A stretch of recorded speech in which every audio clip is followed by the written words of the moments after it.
क्या मेंटेनेंस को बंद कर देना चाहिए? क्या महिलाओं को मेंटेनेंस नहीं मिलनी चाहिए? बहुत सारे लोग ये कहते हैं कि अब मेंटेनेंस बंद हो जानी चाहिए। क्या वाकई मेंटेनेंस को बंद कर देना चाहिए? और इसके पीछे का कारण क्या है? कानून क्या कहता है? और क्या इस कानून में अब सुधार की आवश्यकता है? इसको समझने की कोशिश करते हैं और आपका इस वीडियो में क्या कहना है कमेंट करके मुझे अवश्य बताइएगा। चलिए शुरू करते हैं। चलिए आज बात करते हैं मेंटेनेंस से जुड़े हुए कुछ ऐसे प्रश्नों की जहां पर आप लोगों के द्वारा ही प्रश्न किया जाता है मुझसे कि मेंटेनेंस को बंद हो जानी चाहिए। अब किसी भी महिला को मेंटेनेंस नहीं मिलनी चाहिए, यानी कि भरण पोषण ही बंद हो जाना चाहिए, तो तलाक जैसे मामले रुक जाएंगे। तो देखिए मेंटेनेंस होता क्या है, पहले आपको यह समझना बेहद जरूरी है। कानून की बात करूं तो कानून ने यह कहा है कि किसी भी लड़की, किसी भी महिला को मेंटेन करना पति की और पिता की जिम्मेदारी है।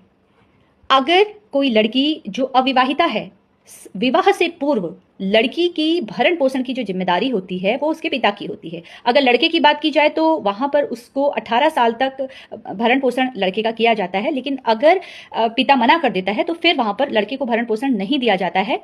यदि लड़का कोई कोर्स कर रहा है या उसकी पढ़ाई उसे जारी करनी है तो वहां पर फिर पिता का कर्तव्य हो जाता है कि अपने लड़के को वो मेंटेन करे जब तक वो पैसा कमाता नहीं है। लेकिन अगर बात की जाए लड़की की, तो लड़की को मेंटेन करना उसके पिता का भी अधिकार है और पति का भी अधिकार है। अगर एक लड़की जो अविवाहिता है, विवाह से पूर्व उसको मेंटेन उसके पिता के द्वारा किया जाएगा। अब चाहे उसकी आयु 30 साल हो या फिर 35 साल हो, तो वो जो जिम्मेदारी है वो पिता की यानी कि माता पिता की है। अब अगर मैं यहां पर बात करूं विवाह के बाद की जिम्मेदारी, तो देखिए विवाह के बाद की जिम्मेदारी पति की होती है, जहां पर आपको अपनी पत्नी को मेंटेन करना ही पड़ेगा। अब ये तो रही कानून की बात, लेकिन आप लोग ये कहते हैं कि मेंटेनेंस बंद हो जानी चाहिए। देखिए मेंटेनेंस बंद होना कोई सोल्यूशन नहीं है कि मेंटेनेंस को हम बंद कर देंगे, ये तो होने से रहा। इसके पीछे का बहुत सारे कारण हैं। सबसे पहले अगर मेंटेन करना किसी लड़की को, किसी महिला को बंद हो जाएगा, ये कानून अगर आ जाता है तो वहां पर महिलाएं कभी सरकार को वोट नहीं करेंगी। पहली बात जो मुझे लगता है, मैं यहाँ पर किसी की आलोचना नहीं कर रही हूँ और ऐसा ही होगा मैं ये भी नहीं कह रही हूँ, ये मेरे खुद के सोच है।